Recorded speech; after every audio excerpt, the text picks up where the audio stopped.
Hey you guys, what's up? It's Demi Lovato. So today, first of all, I'm finally not sick, okay? I'm finally getting over the mono, and I'm excited to be sitting down with you guys right now, telling you guys a story time video. And no, I'm literally not exaggerating. I wish I were exaggerating, but yes, I got a hand job from a foreign exchange student boy in a subway, next to fucking a rat, next to like a glistening pool of homeless men's urine. This story had literally been forgotten initially because it was a few months ago and I dealt with my move to LA, which kind of shook me up. But I got the new iPhone. I don't even know here. As you can see, I got the new iPhone at like 2 o'clock in the morning one day. I wanted to get Taco Bell. I was like, Siri, find the nearby Taco Bell. I didn't have Siri turned on at the time, so it was like the old school voice recognition. And it goes, calling Pablo. I was like, fuck, don't call Pablo. And then I was like, wait, who the fuck is Pablo? And do you know those scenes in movies where you're suddenly hit with like a wave of flashbacks? That was me, and I was like, fucking Pablo. This was my last hurrah weekend in New York City before moving to the West Coast, and you guys, every single time I'm in New York City, something bad happens. I was hoping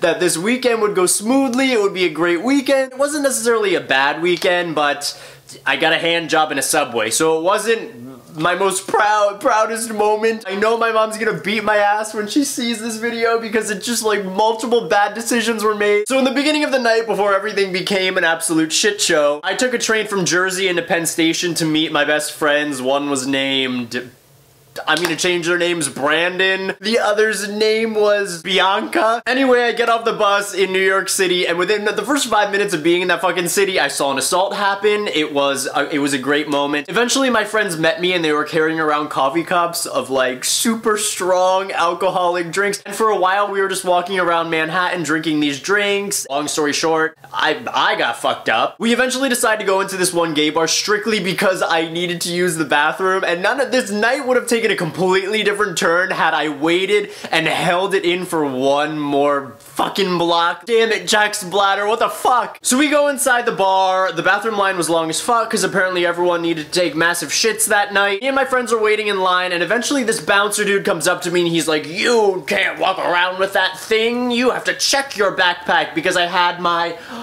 the classy leather coach backpack with me. Ooh, girl, is that designer? Got it discounted at an outlet store. Ooh, girl. So I was like, fuck it. I lost my spot in line. I go and check my backpack, and the second I turn around from the coat check, enter Pablo. Pablo. You guys, I swear to God, Pablo was so cute. He had short, dark hair, and he had really innocent, like he had like Bambi eyes. And he was just like, hi, can I buy you a beer? So he buys me a Corona. He explains to me that he's a foreign exchange student from Peru. And as he's telling me all these things, do you guys ever see something really bad happening to your friends? And you just kind of like, are like, are those my friends? As he's telling me all this stuff, I'm like trying to listen to him, but I literally watch Brandon, my best friend, sprinting across the bar, being chased out by one of the bouncers, the bouncer who yelled at me about my backpack. And I'm like, is what? And then randomly Bianca, my other friend, comes up to me and she's like, the bouncers just chased Brandon out of the bar because they found him peeing in the coat check. And then she takes off running after them. And I'm just looking at Pablo and I'm like, so those are my friends? I walked over to the entrance of the bar because they had the door open, and I literally watched my friend Brandon run across the street and then run into an alleyway. And I look at Pablo and I set my beer on the bar and I go, well, it's been real, Pablo. I unfortunately have to go. But Pablo reached out his hand and he was like, no, I want to come with you. And to be entirely honest, I was really like iffy about him following me, because I had a feeling he was looking for like something a little bit sexual, which ended up happening in the fucking subway anyway. And I don't know, I'm also so against leaving my friends for random boys and stuff like that. I'm also against hooking up in a subway, you know. Fun fact, 50 facts you didn't know about me tag. And I must have told that fucking kid no like 30 times, but he kept insisting. And I also have no spine around boys at all. So Pablo follows me and my friends to the subway. Pablo needed to pee really badly too, and he kept telling me, and I was like, any more urine talk? I want to hear nothing about pee for the rest of this night. You are gonna fucking hold that.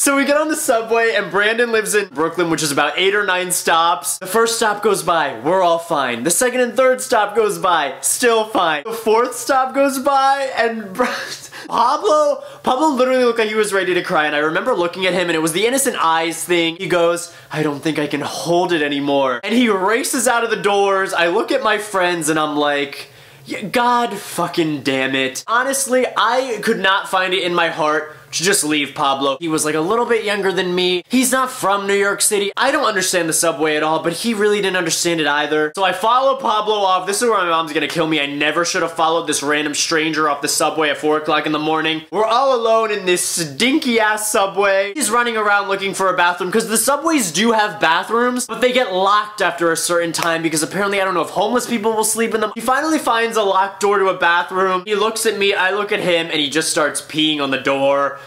And I was like, oh my God, Pablo. And we both didn't realize that there was a subway worker in one of those booths where they sell you tickets. He looks at us and he starts screaming. And the thing is, it's like this odd muffled screaming because it's through this glass. And he's like, stop that. And I'm just like watching this exchange unfold. And then the guy looks at me and he's like, tell him to stop that. I'm gonna call the cops on both of you. And I remember like I stood there quietly and I was just thinking to myself,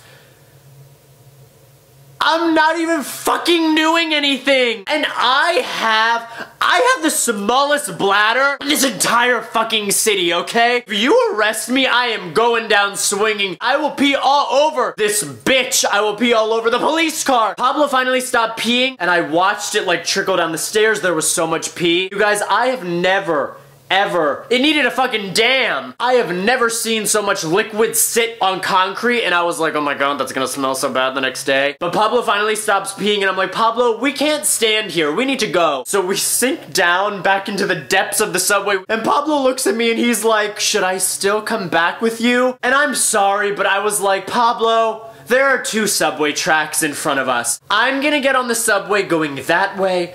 You're gonna get on the subway going that way.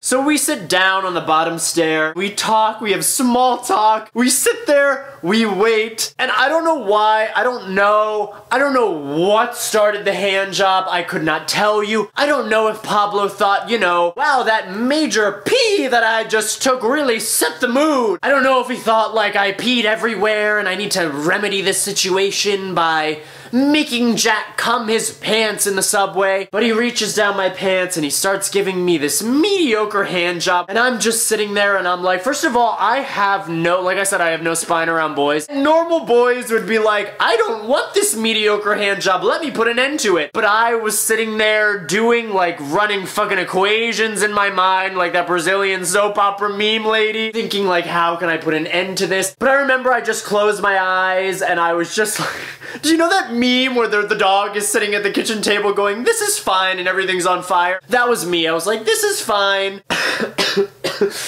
Ah, Pablo. And what ended the hand job was a rather large overreaction on my behalf. I will be honest, I don't feel bad about being extra in this situation though, because I was playing up the extra of it because I didn't want this hand job anymore and I saw this as kind of my way out. But I opened my eyes at one point and everything was fine. There was still the fucking trash, there was still the urine. But I remember further down the platform I saw this large moving thing, which was a rat. And you guys, I'm not really that scared of rats, but that rat scared me because it was a big rat and it was a fucking raticate. And I remember I stood up, which stopped the hand job, and I milked that rat for all it was worth. This picture is the best way to explain how I was behaving. I literally pulled a chair out of my pocket and like got on it and was like, oh, I'm a rat, ah, get the broom. And that rat was just straight up chilling, eating some shit, smoking a blunt, didn't give a fuck. And eventually it ran away and the subway arrived. And I looked at Pablo and I gave him a hug. We like hugged it out. We honestly kissed. It was like a brief kiss. It wasn't a bad kiss. He's not a bad kisser. He also had really cute lips. But he looked at me in that last moment and he was like, will I ever see you again? And I was like,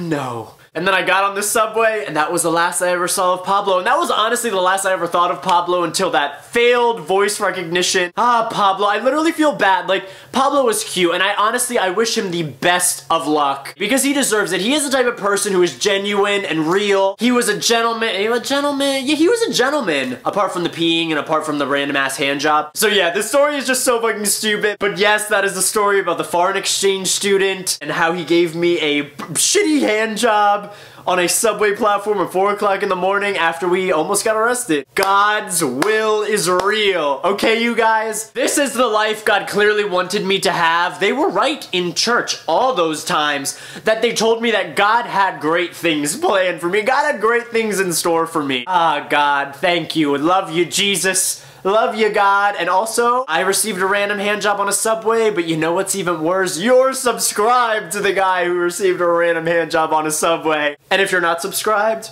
hey, subscribe to me, please. You'll enjoy it, maybe. You'll enjoy it more than I enjoyed the hand job. But seriously, definitely subscribe to this channel if you haven't yet. Comment below letting me know what's up. If you want more videos by me, in the description box below, I'll link to last week's video where I took you guys with me to the gym and showed you a true twink. Show you how a true twink works out. And I'll also link the storytime video below about the time my straight friend tried to sleep with me. A bunch of commenters were shitting all over me and thumbs downing that video recently, so if you want to join them, feel free. Link below. I love you guys so much. Thank you guys so much for watching. Definitely follow me on Instagram at jmerridew, Twitter at officialjackm, and my Snapchat is jmerridew as well. Thank you guys so much again. And I'll see you guys next time. Bye, guys.